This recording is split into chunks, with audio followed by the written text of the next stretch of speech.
আজকে একটা বিষয় আপনাদেরকে আমি দেখাবো।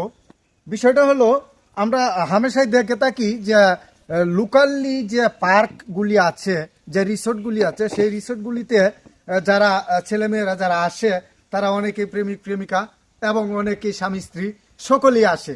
এসে যে ঘোরাফেরাগুলি করা হয়, তার মধ্যে কিছু ভিডিও আজকে আপনাদের কাছে ওপেন করব।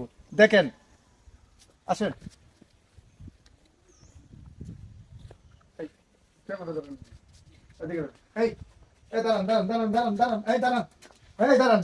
আপনি কে? বলেন বলেন। দাঁড়ান, দাঁড়ান, আপনার নাম কি?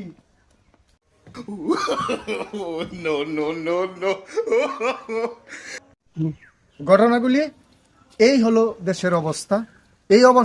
এই অবস্থা থেকে যতক্ষণ পর্যন্ত আমাদের যুব সমাজ বাহির হয়ে না আসছে, ততক্ষণ পর্যন্ত এই যুব সমাজ ধ্বংসের দিকে যেতে থাকবে।